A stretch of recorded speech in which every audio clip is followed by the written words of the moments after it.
The Box Seat, brought to you by our stable of sponsors.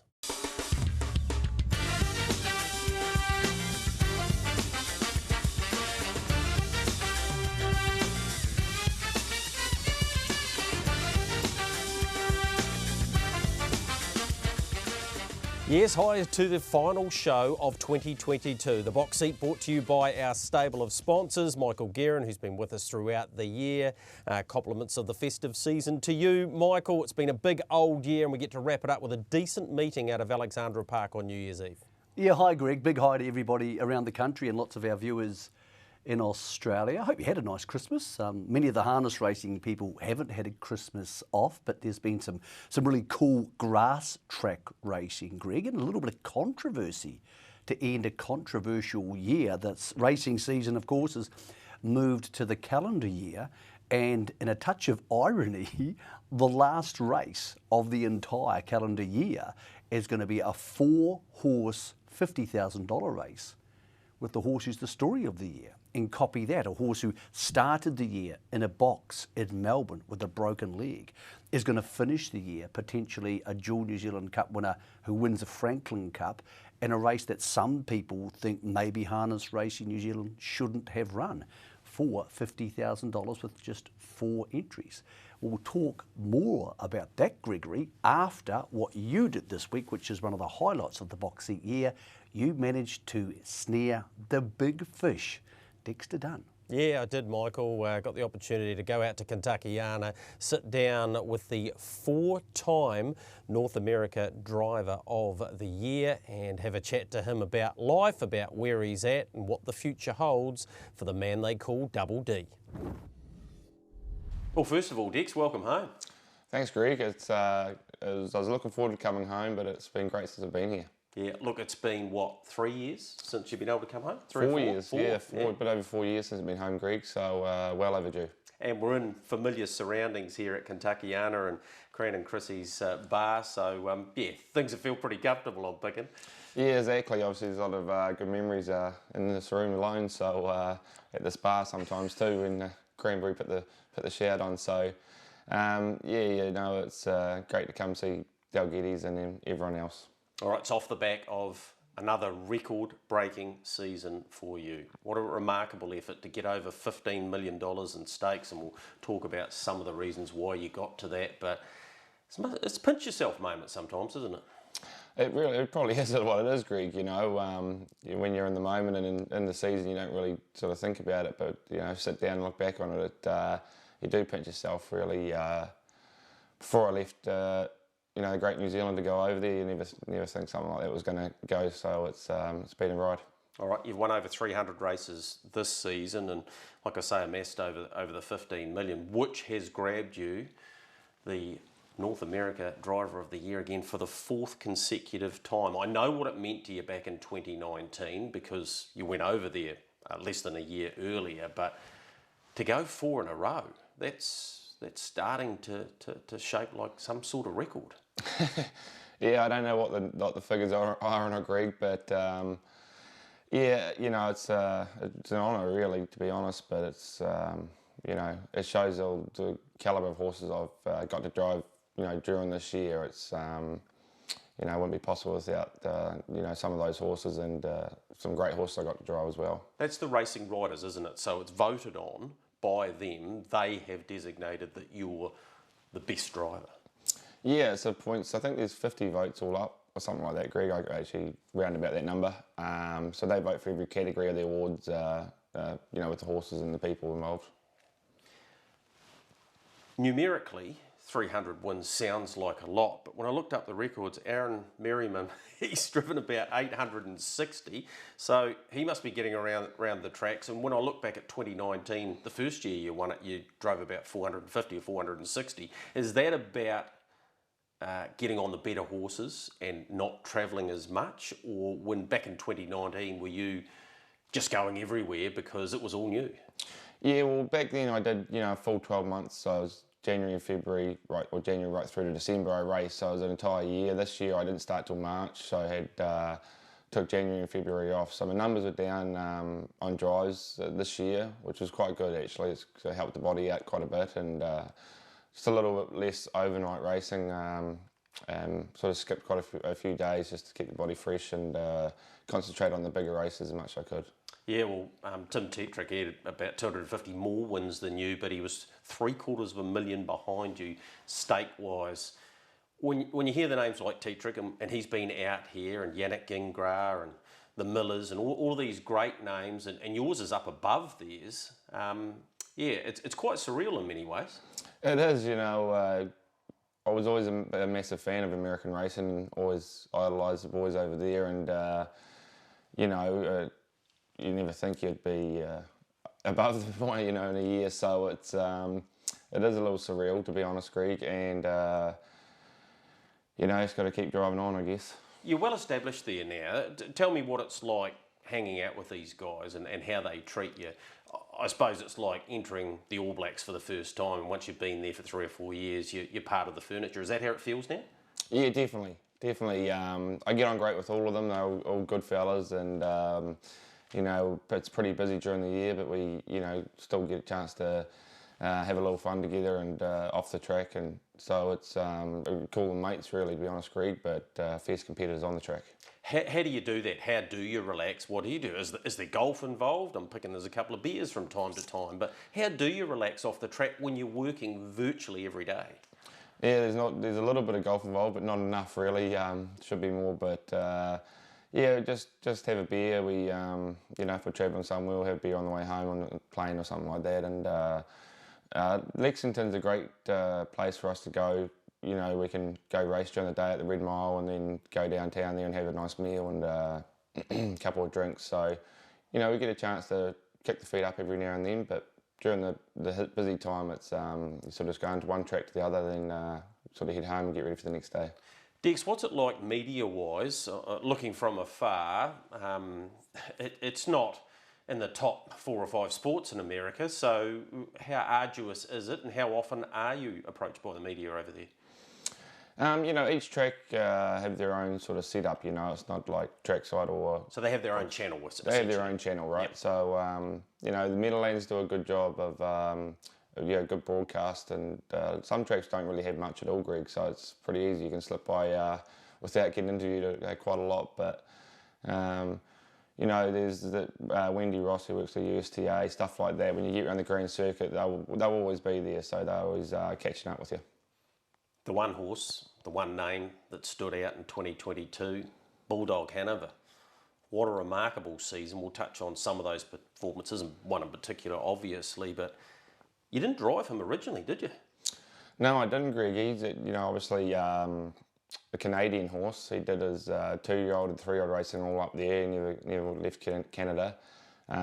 Jody Jamieson, did he drive him? Yeah, Jody Jamieson drove him. He was a good horse. He was a very good horse. He, I think his like really only miss up there was a North American Cup when he was. I think he was favoured to win it and just didn't put in a good race. And then he come back early 4-year-old racing up there in Canada. And then when they sent him to Meadowlands to Noel Daly's, they asked me to drive him. So I jumped on board then. Well, you jumped on board, and as I say, one in particular race, the William Horton Memorial, which is in the top 4 or 5 races in the States. He blew the track record, the world record, away. What an amazing feeling that must have been. It really was. You know, you win big races and you get a good feeling, but you know, when I was pulling up, when I seen the time flash up there and it broke the world record, it was, you know, I sort of got a little shiver myself, honestly, Greg. It was a great feeling, and there's sort of a bit of not pressure, but build up, because after his miles he put in the weeks before, people were sort of waiting for him, thinking he could do it. So, but it was a great feeling. All right, he came out of, as you say, the 7-hole and worked his way to the front, and he actually took the front off Rocky Road Hanover, who you used to drive, and I think I heard somewhere that was the decision you had to make, get off him to drive him, and it's a pretty good decision in the end, because I think Rocky Road Hanover only won a couple of races this year.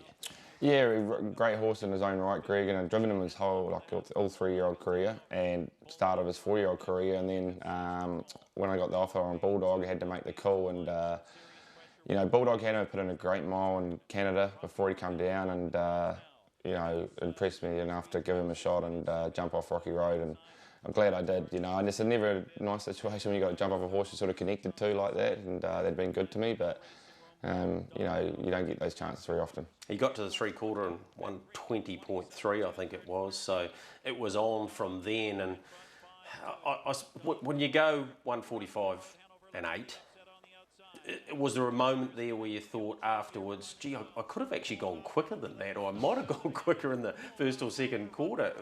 Could he have gone quicker?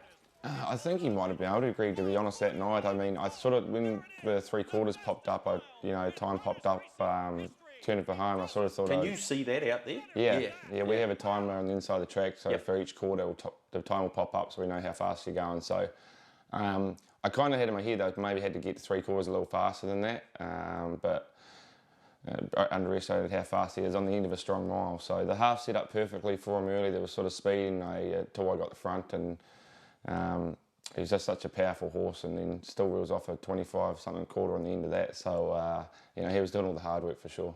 So he won 14 of 16 and close to $2 million, and he was busy in the breeding barn in the same year, and he's fully booked for this year. Gee, it'd be amazing if we could get him down under, if you like, and have access to that semen, because he'd be very much sought after.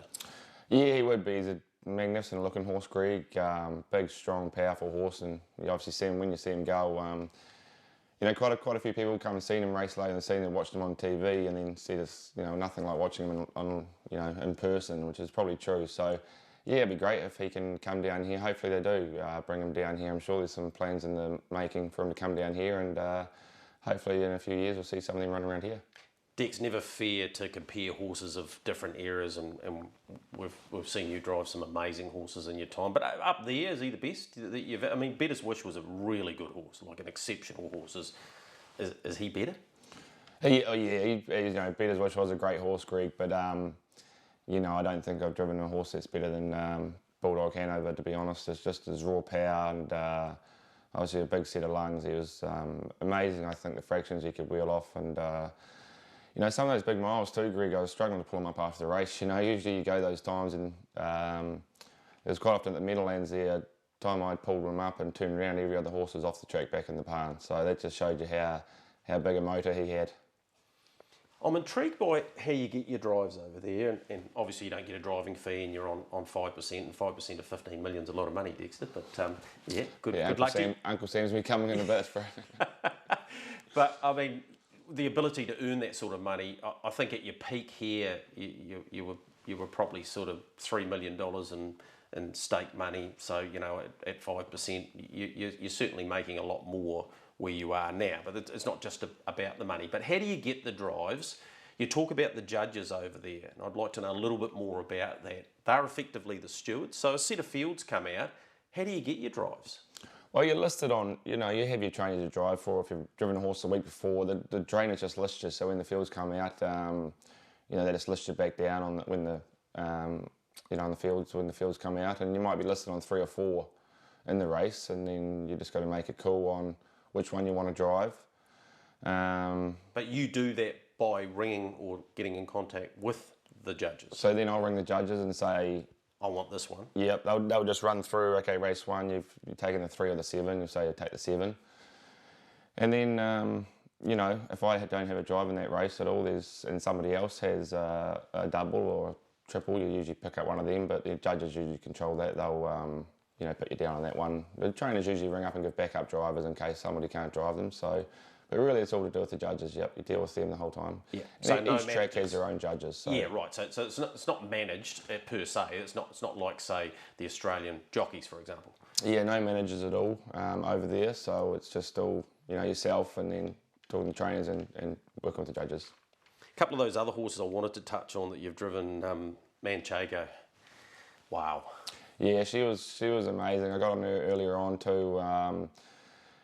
She was in flight. She was an extremely fast trotter. She set the world record, didn't she? She went 49? She did, yep, 49 at the Red Mile. I think she had the record on the 1,000-metre track as well. So, she was amazing. She had a great career. And before I got on her, she'd already won the Hamiltonian Oaks. She was already a great horse. And Yannick was driving her, and he had to choose between her and Atlanta. So, it was always a tough choice. And I got on Manchego, so it was a good ride with her too.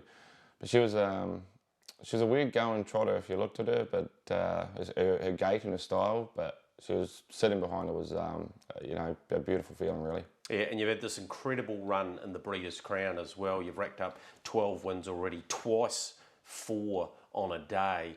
I know we try and, I suppose, compare it to our Jules Day.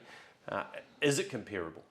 Yes, it is. You know, it's a big build-up. You know, they say, I think they're saying over there, it all comes down to the Breeders' Crown. So, you know, it's at the end of the year. I think you know, what makes it so special is the horses have had tough years, you know, racing and travelling around, and then they've still got to pick themselves up for the Breeders' Crown. So, you know, and survive eliminations the week before. So, it is a good build-up. It's a big night of racing, and yeah, so they're enjoyable to win those.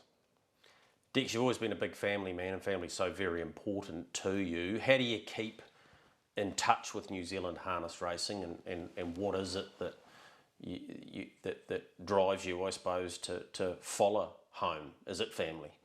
Yeah, family and friends, Greg. You know, New Zealand's always going to be where the heart is. You know, it's spend so much of your life here, but you know, I really enjoy keeping up with it. RJ rings me every second day and you know, tells me a couple of things, but They wouldn't be short phone calls. yeah, no, usually brings me on the way to work, so you know, if he gets me a couple of minutes, that's okay. But you know, I like keeping up with all the results and try watch some races live. You know, Cup Day and all that. Get them going and watch them and enjoy it. You know, so it's good to keep up with it all. Do you miss that? Is that the one day you miss? You know, the first year I was over there, I really missed it. You know, it was such a great day of racing. You know, there, something like Kaikoura as well was always such a special day to go and race a horse. It's a good feeling. But, you know, now I don't probably miss it as much as I want to be there. Just be on the track there, just probably, you know, keeping, as long as I can watch them, it's okay. All right, you didn't get that race, that New Zealand Cup. You went so close in 2009, as we know, for this very establishment. Better Strike, of course, and Chris and me win a great race in it. Is it still... It wouldn't irk you, I suppose, but it'd be nice to have it in the bank, wouldn't it? It would be, Greg. Obviously, New Zealand Cup. It's yeah, no, never got that one ticked off, and we probably never will. So, you know, it's. I guess I can take it that I was there when the old man won it with Mainland Banner. So we got a photo taken the New Zealand Cup one day anyway, and I guess that will be the highlight of the Cup for me. Is that an insight to the future for Dexter Dunn that you say you possibly never will? Is life in America it now from an employment point of view? Oh, you never say never, Greg. I think there's no you know plans at the moment to come home for racing wise. So yeah, I'm firmly going to stay in America and keep driving over there and give it a shot.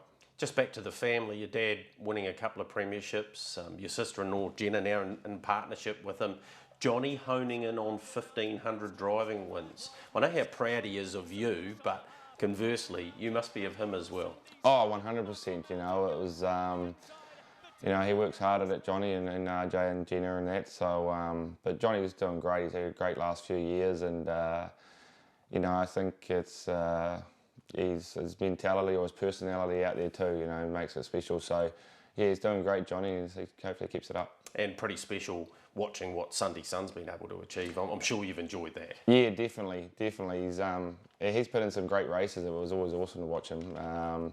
So it's you know, I remember watching him earlier on. You know, he had to hold your breath when you used to watch him. You know, but he could always do it. But now he's just you know, I love watching those you know, dominant staying trips he puts in. Yeah, phenomenal his efforts in the Dominion, as we know. And what about the times, Dex? 3:56 a couple of years ago.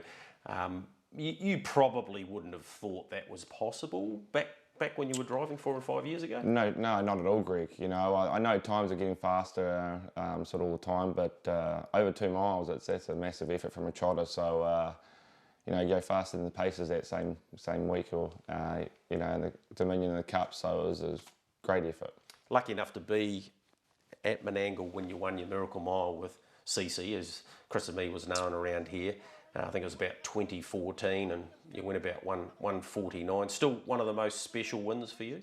Yep, it is definitely one of the most special wins, Greg. Even to get asked over there, I said Miracle Mile is still one of the, you know, biggest highlights. You know, I remember watching used to be in town there, and it was some great races, and New Zealand horses go over there. Watching Christian Cullen win it, his dad win it, it was just, it sort of gives you shivers. So, we ran second the year before with him, and we got the win that year. It was very special.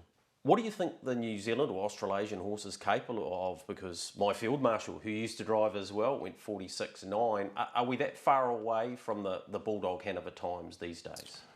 Well, I don't think so, Greg. I mean, it's just probably just a style of racing that's, making our times a little quicker, because it will go pretty hard for the whole entire mile. So, yeah, but not far away at all. I mean, obviously, my field marshal going that time at Menangle was fast track as well. So, no, the pacing breed down under here is strong as well. So it's hopefully they can keep getting quicker. And the remarkable Chris and me story, you claimed him back. I did, yeah. No, I seen him racing in Claimers there, and felt like I was his family over there, and thought it was the least I could do to look after the old boy and claim him and make sure he got a good retirement. Just didn't want to see him, racing week after week. His legs obviously weren't, had a lot of wear and tear on them, and I think he was sort of getting patched up week to week to get to the racetrack, and I just wanted to make sure he had a good retirement and wasn't, raced to right down to a lower grade. Well, he essentially was retired, but you bought him back. Did you get his 50th win? He did. He ended up, we bought him, I claimed him and turned him out there, and he was running around the paddock, tearing around, so they decided to give him a little race, and he won a couple of races and got his 50th lifetime win, and then retired not long after that. I mentioned we're back here at Kentuckiana, and a pretty special night the other night. You got to go to Addington Raceway, and well, there was a young blonde-headed fella that used to follow you around everywhere named Carter, who won with Krug, and he's already told us how special it was for him. It must have been pretty cool for you.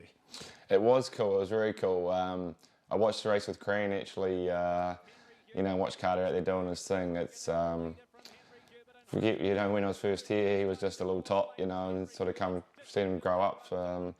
See what he's doing out there now, mate, does make me very proud, to be honest, Greg, and he's, on the track and off the track, I think he's doing awesome. So he's only going to looks like he's only going to get better as well, and see if we might try and get him over our way one day. All right, what do you make of Krug? He drove him beautifully the other night, because obviously he led and won the Invercargill Cup, but he's handling himself, isn't he? He definitely is. I know. I was talking to Cream one day when he was a yearling breaking him in, and before he started racing, he told me about Krug. Thought he was pretty special, and he obviously is. So, like the other night, you don't have to be forward all the time. It was a good, beautiful drive for him, and so the horse had a bit of a bad little period there, but he's showing his stuff now. Hopefully he continues it as well. And your other great mate, Blair Orange, drove him to win the New Zealand Derby, a race that you've won with Lockerburn, of course, and look, he's won now 5 premierships, so he's halfway to your 10, but you must be pretty proud of what Blair Nathan's been able to achieve too, given how much time you spent with him, particularly travel-wise. Yeah, absolutely. He's, seems the older the sticks he gets, the better he's getting, He's like a fine wine, but he's doing great. He's still putting the hard yards in, Greg, and, still winning lots of races, and it's great to come back and see him and catch up. Obviously, we got a lot of memorable times together, and he's doing awesome. Seems to hopefully can continue that New Zealand Cup winning treat on too. Yeah, he's going well, isn't he? He's certainly enjoying what he's doing. Dex, your daughter Mila, you getting to spend some time with her. I saw you at the races the other night with her. The father-daughter bond's a pretty special one. It is a special one. Yeah, I mean it's great to see Mila and spend time with her. It's no matter what race I've won, I think there's no better feeling than your own kids. So my daughter, she's a special little girl, and it's been great to catch up with her. Right, she's 7. She's 7 now. Yeah. She got the horse bug? Oh, badly, Grego. Yeah, badly. She's down there right now on the pony dealing with it. So she loves it. All right, what do we do for Dexter Dunn, or what do you do for the next 10 years? Do you plan that far out, or are you just taking it year by year and just doing your absolute best? I guess I haven't made a plan for 10 years' time. I think you just go year by year.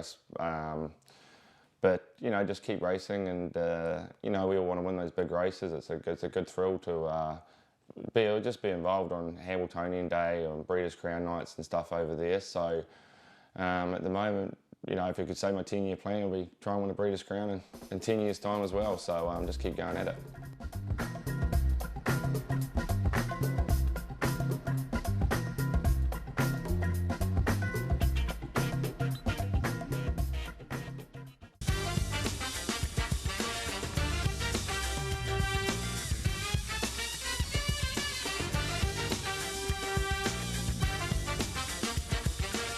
Yes, well, welcome back into your box seat. Hope you enjoyed that insight into the life of Dexter Dunn. Michael, I want you to put it into perspective for me. You have travelled more than anyone else to all of the major carnivals around the world.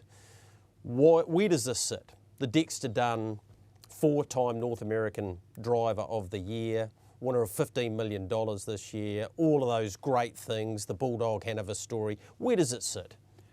Well, now he has the greatest footprint in world harness racing of any New Zealander ever. Now, there's some big names on that list. People, you know, like Brian Meal and Charlie Hunter, who took horses to North America, and very good horses. Horses like Young Quinn went there. Cardigan Bay went there.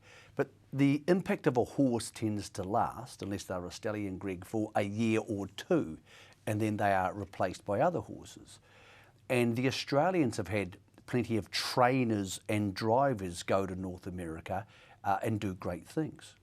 But this is the first time we've had one go there and dominate consistently. And often you can fudge the figures to make it sound like something you want it to be, but you can't fudge being the best 4 years in a row. When Dexter Dunn arrived in North America, no one knew who he was. They'd heard his name, but he was unsighted in the barn. Every single winner, Greg, he's driven has been off the back of his own ability. His family name means nothing in North America.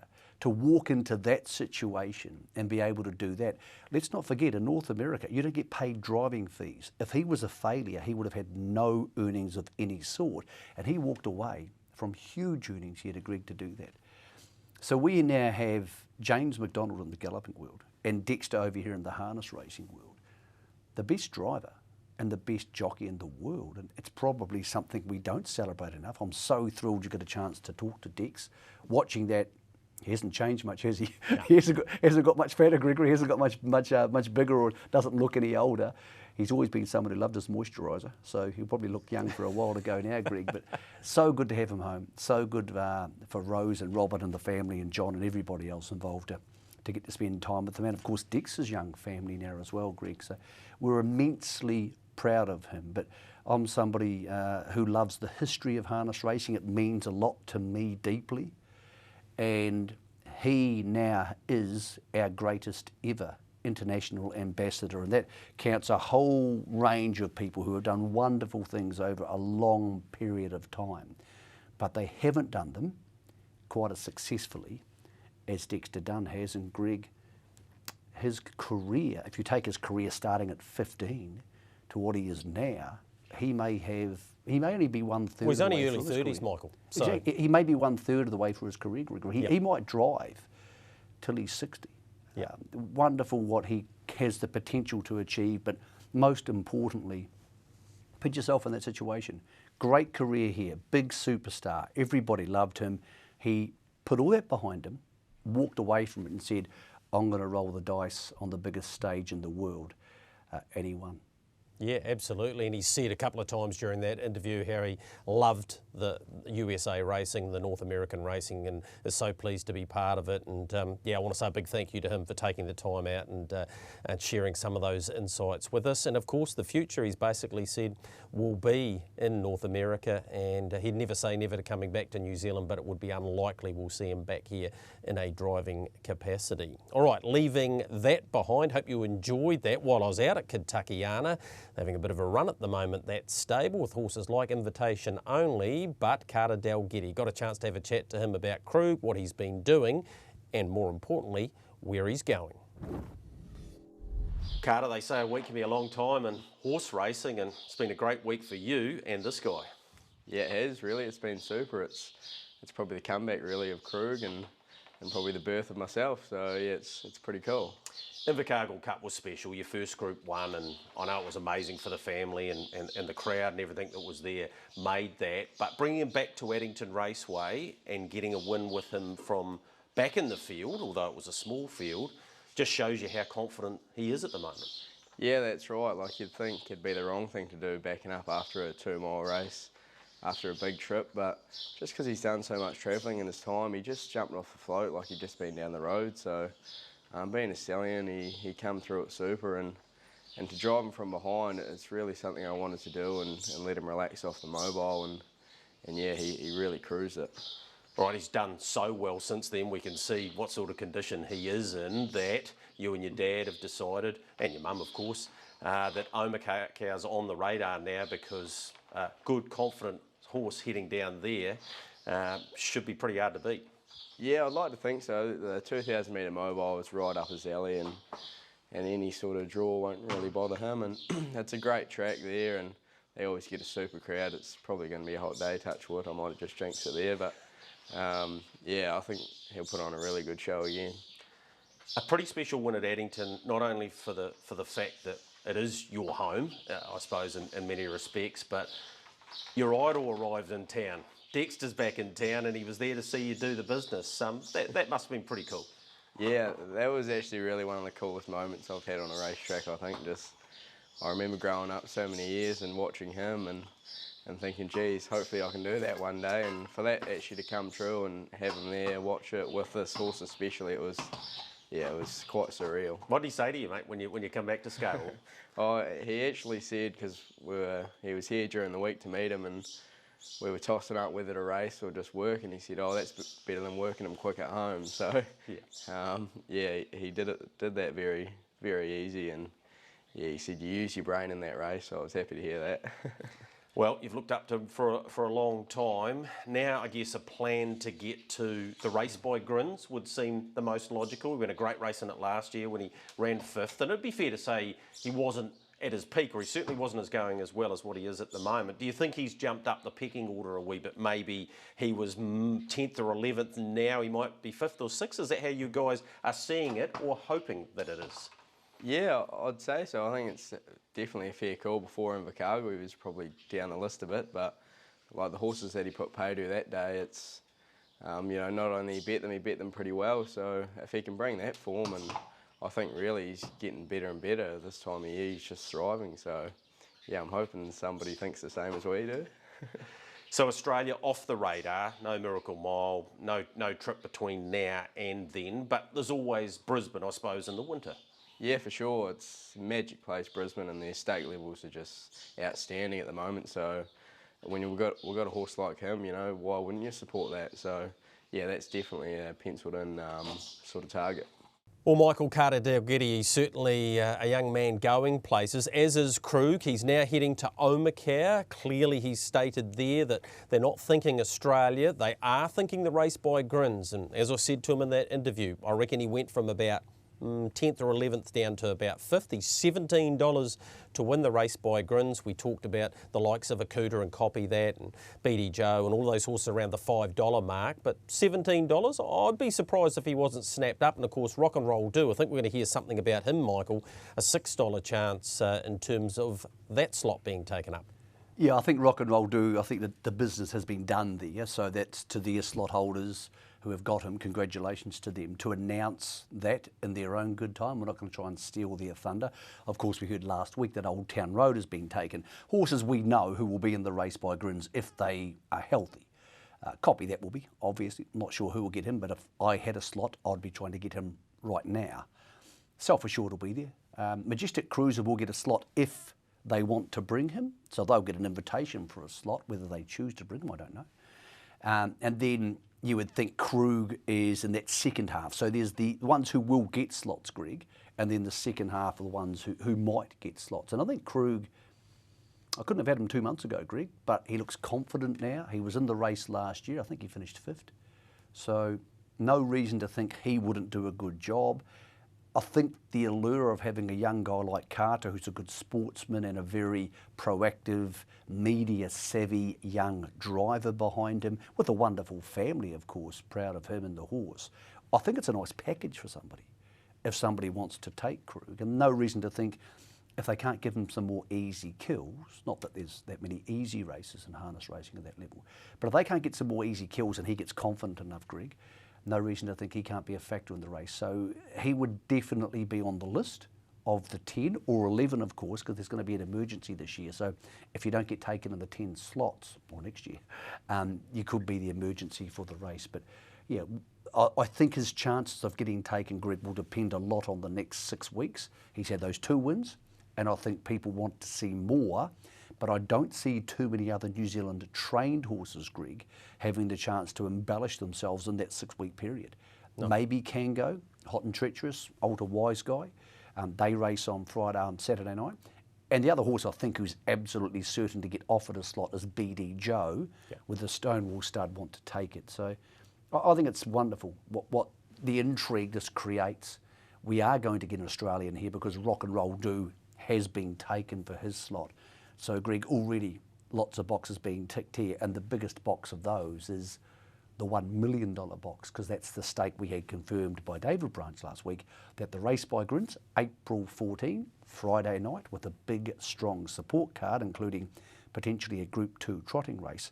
That's what we can all start counting down to, Greg, as the focal point of our autumn. Yeah, and we'll have a look at the race by Grins at number 1 earlier in the year, later in the program. All right, let's get into the preview of Alexandra Park on New Year's Eve, the traditional date, of course, and Michael alluded to it before. The Lincoln Farms Franklin Cup, just the 4 going to the post. A quick look at the market, $124 copy that, $9 Alta Wise Guy, $8.50 Hot and Treacherous, and Kango at $13. Here's copy that, winning his most recent race, getting to the outside, charging to the line in the hands of Blair Orange. It was the Summer Cup. He's in the zone, Michael. I think that was 5 on the bounce, and even off the 30 metres, he should be making it 6 on Saturday night. Look, I think so, Greg. It's hard to see a reason why he won't, because with only the 4 starters, they'll be in single file for the majority of the race, but he'll be last of them, unless something gallops, and then he'll probably be in the 1-1. So I don't see a way he doesn't win this race, in saying that it's a pretty unusual type of affair. The big question, Greg, is, and there'll be people out there questioning this, should harness racing New Zealand have put the race on, Greg, for 50k? And I'll ask you first, do you believe it's the right thing to hold this race with 4 horses for 50k?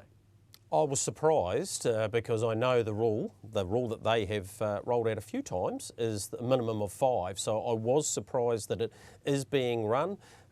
We may well get an explanation at some stage as to why they went with it. But when you're paying $50,000 in stakes and you've got a $1.20 favourite, regardless of that, it's very difficult to turn over enough money to justify running the race. And that's the reason they have the 5-horse rule in place. So, yeah, I was surprised, Michael. Okay. Yeah, look, I'm not saying it's a good or a bad idea. I have an opinion. And it's not a hard and fast rule either. But obviously. But there were parameters there. I spoke to the ATC today, to Karen Blanchard, who's the racing manager, and she said that she spoke to Catherine McDonald, who is obviously the boss of operations at Harness Racing New Zealand, and it was Catherine's decision. I support it. I think it's a good move, and the reason is this, Greg. The biggest complaint we get, forget all the minor stuff at the bottom of the handicaps, that's irrelevant. Those horses will win what they can win, they won't win, they will win it. That really doesn't matter that much, because they don't attract anybody to anything. But the biggest complaint we get is the lack of being able to keep horses here. And Copy, that's the best horse we have, alongside Sunday Sun as a draw card. Now, if we don't hold this race, so we lose him, some people will watch him race. It might get us a few more eyeballs to Saturday night's meeting. They'll get more Australian eyeballs, for sure, absolutely no doubts. But if we don't hold it, then there's no faith in the system we're going to hold it next year. Yep. And what happens is we get to December the 10th and people say, nah, stuff you. You promised us a $50,000 race last year. You didn't hold it. We're going to Cranbourne, we're off to Ballarat, we're off here, and then we lose them. Yeah. Now, it's not my money to spend.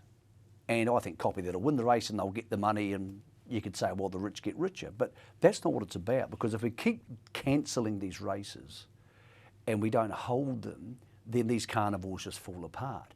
Now, this time next year, if I'm the trainer of maybe a couple of those Dunn type horses, what would have been Classy Brigade in the old days, or even Crook, you say, well, okay, maybe I will go north, because I know they're going to hold the race. They held it last year with 4, so we can go. About 30 years ago, one of the great administrators, Ian McEwen, and I had a long discussion about this. He said, we started 2-year-old racing in Victoria a lot earlier, and no one wanted to race their 2-year-olds. They said it will never work, we'll never turn up. He said, we just put the races on. We put up a stake. If 2 horses turned up, we ran the race. And eventually they went, oh, okay. And maybe this type of thing, having these races, is what's going to keep the next Mark Shard or something in the country. Now, they were a bit unlucky that Copy That's there because he scared a few horses away. And I thought they might have got, a typo type horse or one of those come across. I thought they might have. But they can't control that. Fundamentally, do I support the idea? Yes, I do. It's not my money to spend. And if we have the option of having Copy That racing on Saturday night and it's going to cost us 20 grand, because if they can that race, we'll have to put another race on. And it's going to cost us 20 grand as an industry, I'm not going to sulk about that.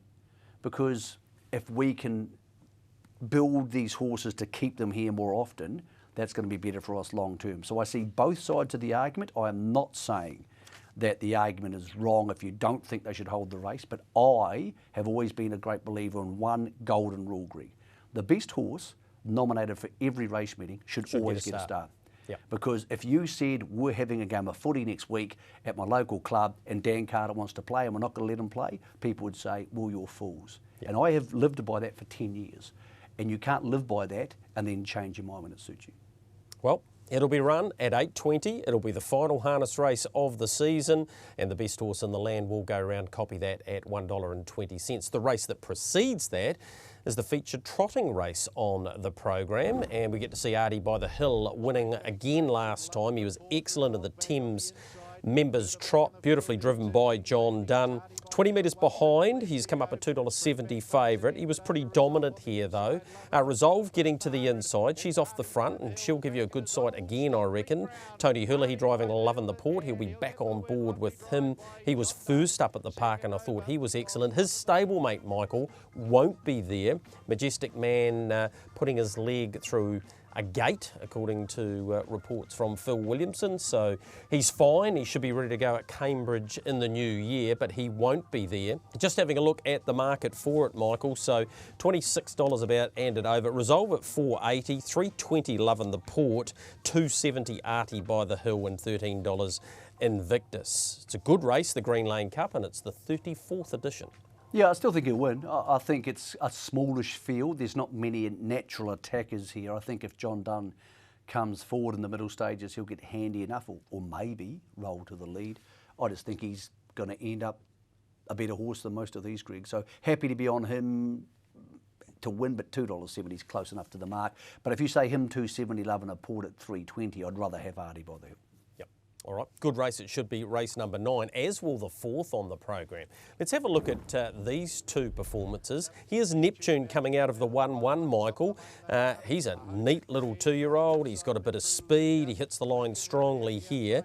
The second video we'll have a look at, I know you're very keen on Charlie Brown, but he really gets into his work here, doesn't he, Neptune? And he made it win number 2 of this campaign. Yeah, he was good. He was good in a nice field, but the horse we're about to see was better in a better field. So Neptune good, but here's Charlie Brown. Charlie Brown was enormously out of his grade last start. Now you're looking for the horse 4 back on the markers. I can't remember a horse getting clear this late at Alexandra Park and finishing like this. Just watch this. John Dunn comes across, off heels, can't get across, keep coming. Watch the inside markers. They are inside the 100-metre mark by 30 metres by the time he gets clear. And he almost beats horses who have been plying their trade, some of them, Greg, close enough to open class. That was enormous. And I think he's a moral on Saturday night. I think he'll just win.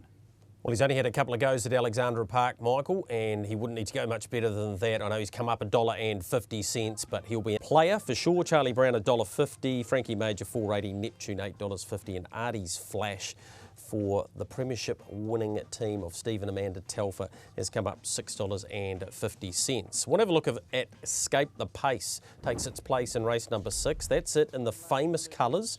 Barry Purdon and Scott Phelan these days getting to the outside.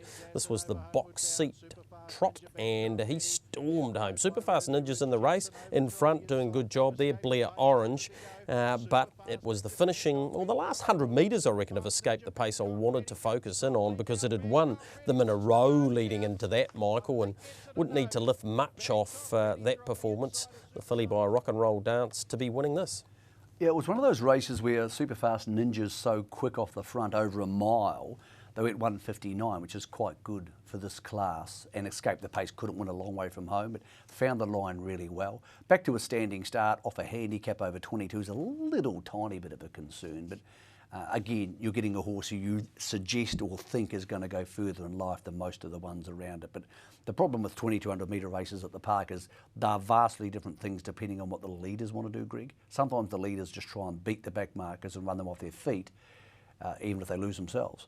And the horses off the back marker have no chance. So I'm always willing to. I want to look for aggressive drivers on the front line, and if they're there, that bothers me about the 20. If they're not there, or there's not those step and run type horses, I'm far more comfortable with the 20.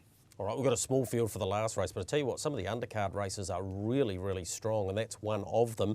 The other one I wanted to look at was Blame It on the Night, who Tony Hulahe's made his best bet, you remember, on our Christmas crackers. That's him getting to the lead. Gee, he was good here, Michael. 56.8, 27.2. A lot to like about him, and I reckon off the front, he's going to take a power of beating. He's got barrier 1. He's already performed at the park, and yeah, I reckon Blame It on the Night, the colt by Better's Delight out of Gotta Go Harmony. He's got plenty of breeding about him. I reckon he'll take some beating, and he goes round in race number 8. Yep, falls into a lovely race for him, and I think Tony's got a horse like him and Millennium coming back now, and they'll have a really strong month or 6 weeks. They're in the right grade at the right time, so yeah, I think the black colours, which of course we sadly didn't get to see with Bolt for Brilliance. Bolt, by the way, is recovering well in Victoria.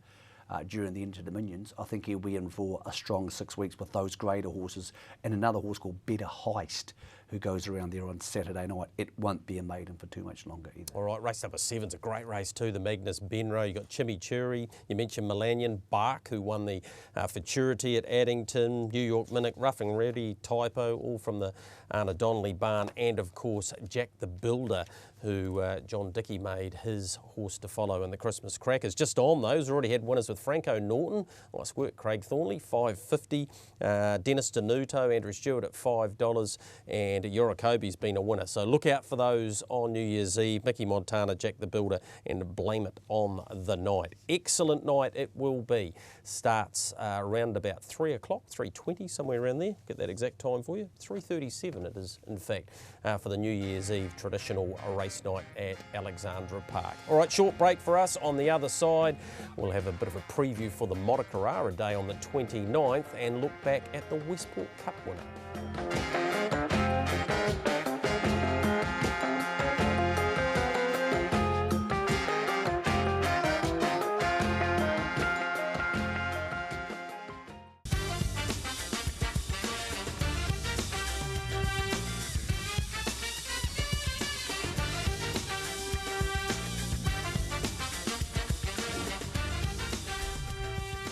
So here he is, Homebush Lad. He got beaten a short margin in it the previous year, and Ben Hope, who's having an incredible run, beats Cloudy Bay with Homebush Lad, win 11 at start 20 for him. Last of the Mohicans got him last year, but yeah, brilliant performance from Homebush Lad, coming off the back mark. Earlier today, he managed to get into 3rd position behind Art Attack in the feature pace, but he's been a super horse. The Hope team always go well on the coast. And what about the performance of Ben Hope this season? He sits on 48 wins for the year. He may well even get to 50.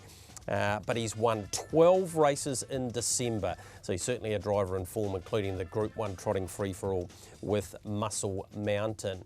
Let's have a look at the Mott. Their feature race there is the Christmas Cup, and Franco Marrick's in good form.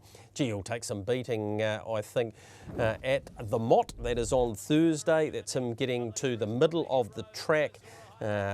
He finds the line really strongly here, and he wouldn't need to improve much off it. He gets a start off the likes of Coravelli Star, Got You Covered and co, but Get Up and Dance was too good for him on this occasion, but I think it may well be Franco Marek's day on Thursday. He wouldn't need to go a whole lot better than he did there at Rangiora. Sunny Louis, the other one I wanted to show you. Now he gets a big old start off Mataderos this week. Here he is getting to the outside. He finds the line strongly behind Heston Hall. His previous start, of course, was in the New Zealand Derby, and he gets this big old start. Mataderos' record on the grass is incredible, as we know. Has lined up 11 times for 8 wins and just got beaten in the Green Mile at his last start, or 2 starts back, sorry. So, yeah, Sunny Louis, I don't know if 60 metres is going to be enough to hold him out. Sue Princess is in there, Matuatana. So it's an excellent race program there at the Mott, as you'd expect. The 12 races, the feature, the Paul Renwick Joinery Christmas Cup, and looking forward to all of that action. Michael, best bets of the week. In one, you like one, it's $1.50, it'll be in your multi, I'm sure. Yeah, I like the multi. Sooner than better in race 2. I think the way it trialled at Pookie last week will just be too good for those maidens, 2-year-old. And I think Charlie Brown will win. So if you take them both, you should make some money. I just can't see either getting beaten unless they're unlucky, Greg. All right, well, I like Stella Arden in the last race. Been racing in better fields. I reckon it'll go forward, get the lead, and be incredibly hard to beat in the last race at the Mott. So that's race 12, number 7. So Thursday, Motocarara, 12 races, 12:17 the start. 7 races at Cambridge that night, 5:31. Friday, we go to Reefton. If they get 10 races, it'll be a midday start. And Saturday, Alexandra Park, 3:37. And then New Year's Day, we race at Rangiora. They have 10 races, 10 past 1 at the start time there. The other one I quite like at the Mott was Blue Rock Dancer, and that was the best bet for Ben Hope in the Christmas Crackers. All right, Michael, we've got to the end of the calendar year. I want to know what your highlight race of 2022 has been. There was a lot of great races, but the fact we got the race by Grins off the ground, Greg, the fact that we got on this wonderful thing that is slot racing, and it's been massive all over the world. It took us a bloody long time to get involved. And David Branch was the man who made that happen. He is self-assured. Just a couple of months after the passing of his father, Roy Purdon, the legend Mark Purdon wins our first ever slot race. There were 5 Kiwis, 4 Aussies. It was almost perfect, from the fact that the best horse won, a very good Group 1 horse ran second. It was a success on all possible levels, and it goes to a Friday night, the same night, April the 14th. In 2023, Greg. It wasn't the most spectacular race, Greg, but in many ways it was the most important race I saw for harness racing in 2022 in this part of the world. Of course, Bulldog Hanover broke the world record on the other side of the globe, Greg, and that also is something special we saw this year. Yep, it was a special night for Gene Feast and Self-Assured, the inaugural winner of the race by Grins.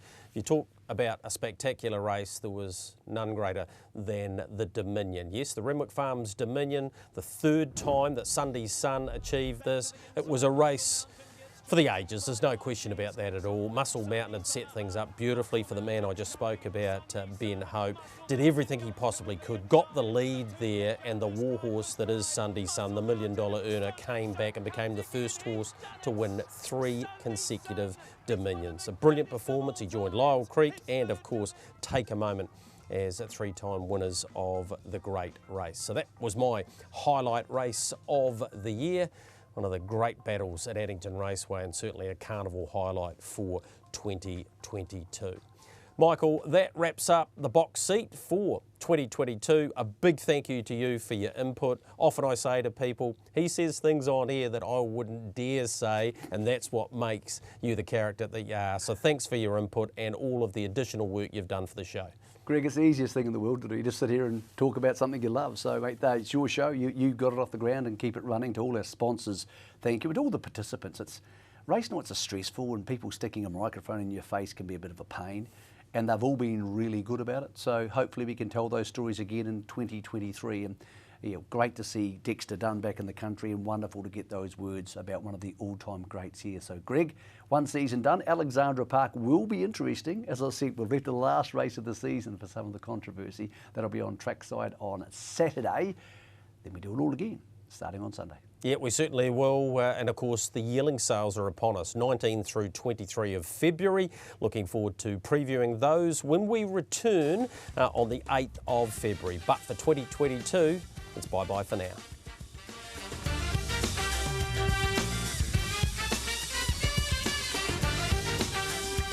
The Box Seat brought to you by our stable of sponsors. Harness Link for your worldwide harness coverage.